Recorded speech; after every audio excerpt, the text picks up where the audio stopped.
राम और रावण के युद्ध की कहानी रामायण के युद्धकांड लंका कांड में विस्तार से वर्णित है।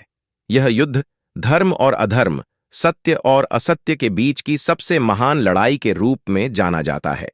भगवान राम और रावण का यह युद्ध कई दिनों तक चला और इसमें दोनों ओर के अनेक वीर योद्धा मारे गए। रावण की हार और मृत्यु के साथ यह युद्ध समाप्त हुआ। जब राम की सेना ने लंका पर आक्रमण किया तो रावण ने अपने पराक्रमी योद्धाओं को राम से लड़ने भेजा। इस दौरान रावण के भाई कुंभकर्ण, पुत्र मेघनाद और अन्य योद्धा युद्ध में मारे गए। इसके बाद रावण स्वयं युद्ध में उतरा। राम और रावण के बीच का युद्ध अत्यंत भयंकर था। रावण के पास कई दिव्य शक्तियां थीं और उसे कई देवताओं से वरदान प्राप्त थे। रावण ने ब्रह्मास्त्र, शक्ति अस्त्र और अनेक दिव्यास्त्रों का प्रयोग किया, लेकिन राम ने अपने कौशल और पराक्रम से रावण के हर हमले को विफल कर दिया। रावण लगातार अपने मायावी रूप बदलता रहा और राम पर आक्रमण करता रहा, लेकिन राम ने हर बार उसे पराजित किया। राम और रावण के बीच अंतिम युद्ध में रावण ने अपने सभी 10 सिरों और 20 भुजाओं का प्रयोग किया। उसने भगवान राम पर भयंकर बाणों की वर्षा की, लेकिन राम ने अपने धनुष से उन सभी बाणों को नष्ट कर दिया। राम ने रावण के 10 सिरों को बार बार काटा, लेकिन हर बार वे सिर वापस उग आते थे।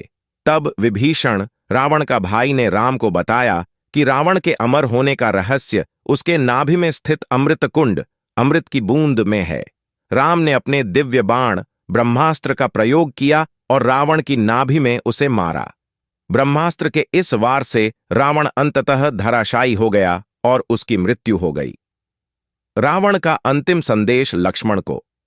जब रावण मरने के कगार पर था, तब भगवान राम ने लक्ष्मण से कहा कि वह रावण के पास जाकर ज्ञान प्राप्त करें, क्योंकि रावण एक महान ज्ञानी और विद्वान ब्राह्मण था।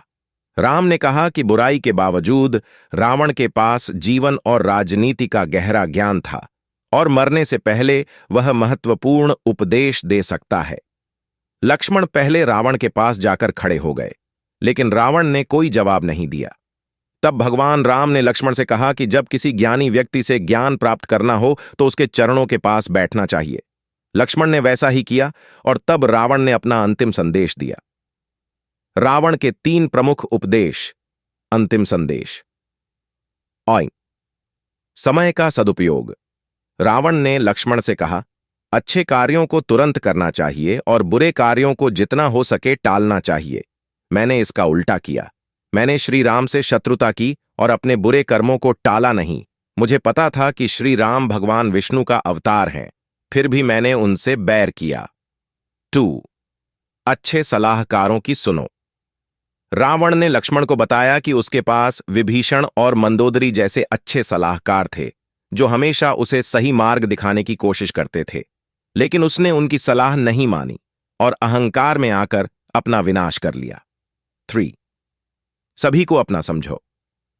रावण ने कहा, मैंने सभी को अपना शत्रु मान लिया। अपहरण और अत्याचार के कारण मेरा पतन हुआ। यदि मैंने दूसरों का सम्मान किया होता और उनकी भावनाओं का ध्यान रखा होता, तो मेरा राज्य और जीवन दोनों ही सुरक्षित होते।